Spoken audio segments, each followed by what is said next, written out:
In a post-apocalyptic world infested with zombies, children also need to learn how to protect themselves. Watching the approaching zombies, the little boy Dylan was visibly panicked. Max, seemingly calm, picked up his shotgun. The zombies drew closer, but the gun jammed and couldn't be fired. However, Max didn't choose to run away because he didn't want to lose face in front of Dylan. As the zombies closed in, Dylan kept shouting from the side. Just when the situation became increasingly tense, a loud roar echoed from the sky. Their first reaction was to get down. A plane whizzed past them and crashed straight into the nearby forest, ripping the zombies behind them into two pieces with its propeller. Having narrowly escaped, the two brothers quickly decided to leave. Curiosity led them to the crash site, where thick smoke billowed. Scattered around were some cardboard boxes with faintly visible text. "Take what you need, leave what you don't." They didn't have time to carefully examine the boxes as the crashing sound attracted many zombies. The two kids didn't want to linger and prepared to leave. However, a zombie appeared on the road ahead. Although Max had no experience, his sense of responsibility urged him to step forward. He then realized that his submachine gun was jammed. Behind the zombies are also gradually approaching. Max was also a bit panicked, hands trembling, ready to fight with the butt of the gun. Just then, the zombies' heads split in two. Max looked ahead and the dense fog dispersed, revealing a stunning face that left the two boys dumbfounded. It was Alicia, beautiful and capable. Alicia said, "We're here to help.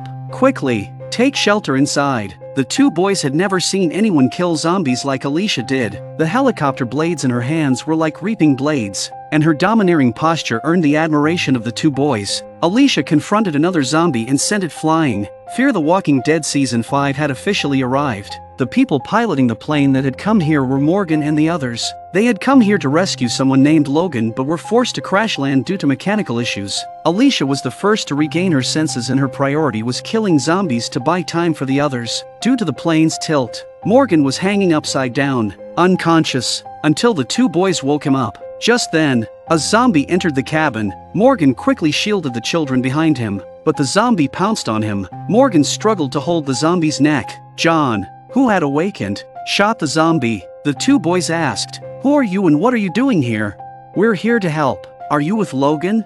Morgan asked. The two boys didn't know Logan. The situation with Luciana was grim. A steel pipe had pierced through her shoulder. Morgan held her wound to prevent excessive bleeding and comforted her, urging her not to think negatively. Morgan then asked Dylan to help hold down Luciana's wound while he went out to assist Alicia in killing zombies. At this point, Alicia has killed her eyes. No zombies can block her slash and almost chopped Morgan. Morgan reminded Alicia of her hand. Alicia then notices that her palm is cracked, obviously cut by the weapon in her hand. She's not the same girl she was when she was pouting and talking about pain. Zombies began to approach from all directions again. Alicia asked Morgan, "How far are we from the person we're supposed to rescue?" Morgan replied, "We're about 15 miles off." Despite their dire situation, Morgan remained determined to reach their destination and save the person in need. Alicia didn't say anything and once again took up her weapon. She can't rest now. She has to buy time for her teammates. Soon after, Logan's voice came through Morgan's radio, desperately calling for help.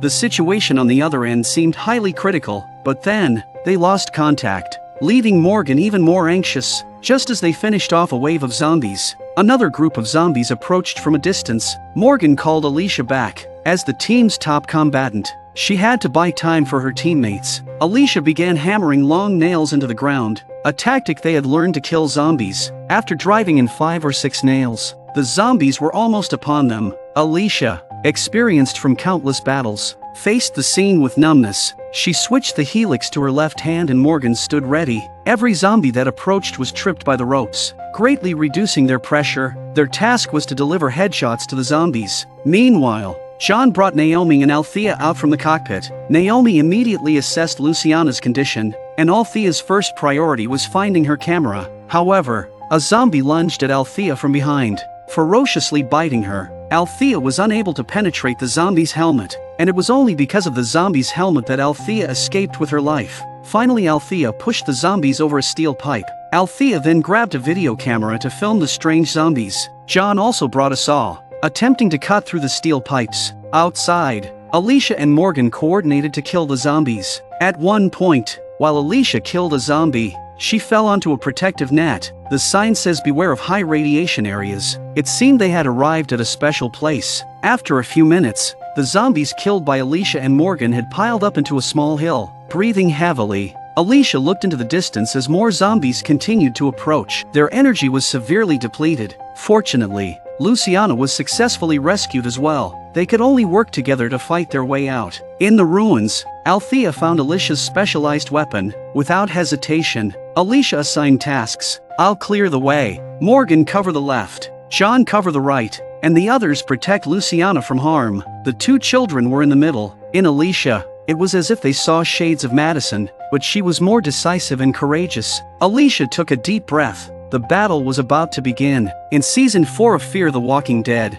it was mentioned that Luciana helped fulfill Clayton's dying wish. Clayton also gave Luciana the address of a factory where he stored his supplies. In the final stage, Morgan led them to find this factory and prepare to establish a survival base there. They used the resources inside to specifically aid people surviving in the apocalypse. One day, Morgan received a distress call from a person named Logan, who claimed that they were heavily surrounded by zombies and in urgent need of help. However, the location was very far away, so they had to travel by plane. Unfortunately, the plane malfunctioned and they were forced to make an emergency landing in a forest, resulting in Luciana getting severely injured. Althea immediately sent a message to Victor, who was at the base, informing him to come and rescue them by piloting the plane. The location of the plane was inside one of the videotapes. The landing is also full of weirdness, with zombies far outnumbering the rest of the place. There's also a sign for high-intensity radiation. There were even zombies wearing seemingly impenetrable armor. Despite the grim situation, Morgan insisted on proceeding to the destination to rescue the survivors. Under Alicia's command, they prepared to fight their way through the zombie horde. Just as they were preparing for the battle, a van suddenly rushed out from a distance, knocking down two zombies before stopping in front of them. To their surprise, the driver turned out to be a girl who appeared to be 15 years old. Max said, "This is my sister." They quickly got on the van and left the area. During the journey, Annie mentioned that although the number of zombies here was high, it was the least of their troubles. She warned them that they had no idea where they had ended up. Alicia and Althea also had serious expressions, as they noticed some peculiarities in the area. Persuaded by Morgan, Annie drove them to their intended destination. However, along the way, they encountered a bizarre scene that Annie seemed unfazed by, while the others were astonished. On the road, not only were zombies restrained with the intestines of other zombies, but the heads of zombies were also hanging from the trees. The mouths of the zombies were opening and closing, as if warning people not to set foot in this place. It was truly eerie. Annie claimed she didn't know who did this, as such situations had occurred in many places. Alicia and Althea dealt with the zombies, and the group continued moving forward. After a 2.5-hour journey, they arrived at their destination, a truck stop. Alicia glanced inside and saw that it wasn't surrounded by zombies as Logan had claimed. After opening the gate and entering, Alicia knocked on the door, but there was no response. Although the house was well stocked with supplies, they couldn't find a single person.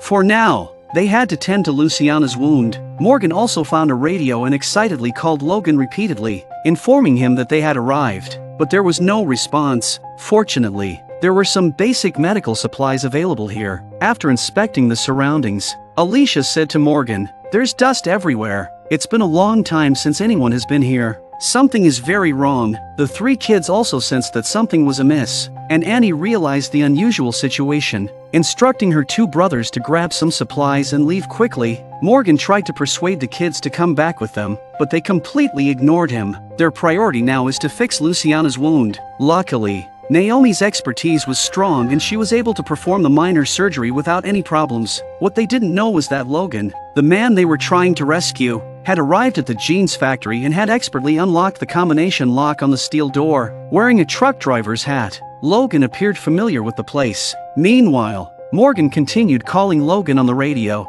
hoping for a response. Finally, Logan's voice came through the other end. An excited Morgan said, "We were worried about you. Where are you?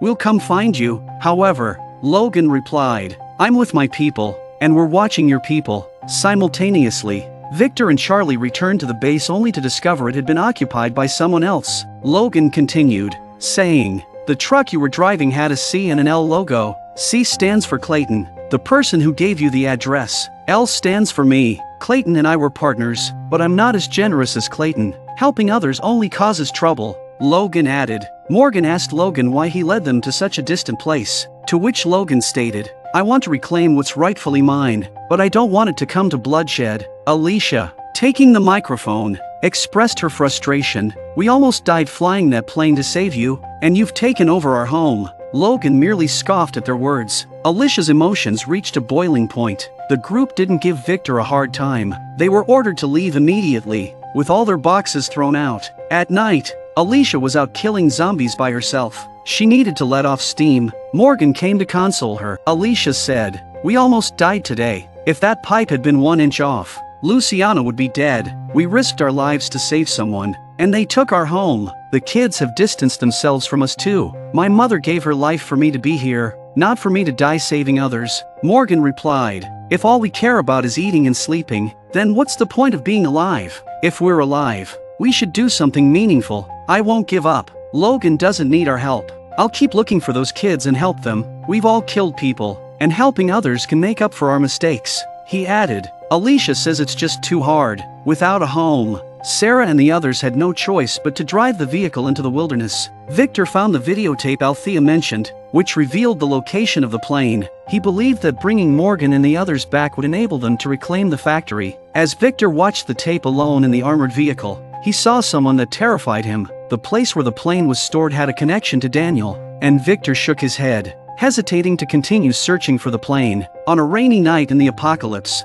Althea found a zombies wearing armor nailed to the ground. Curious, she decided to open the helmet to see what was underneath, only to reveal a plain and pale face. Althea kills the zombies with a knife. In the daytime, Althea noticed the unique attire of the zombies and thought she could capture something interesting. Indeed, the armor worn by the zombies had a remarkably distinct material that even zombies found difficult to bite through. Additionally, Althea discovered some paper materials on the zombies. After completing her filming, Althea quickly took out her walkie-talkie and contacted Morgan to share her findings from the trip. Just then, a dark figure approached Althea from behind. Althea was electrocuted and fell to the ground. The figure was also wearing a suit of armor. Meanwhile, Victor, watching the recorded footage, discovered that the plane he was searching for was located at Daniel's place. The following morning, Victor opened the recording device and left behind some final words. He intended to go alone to find Daniel and borrow the helicopter. However, the enmity between Victor and Daniel might lead to a fatal outcome for Victor. Without alerting Sarah and the others,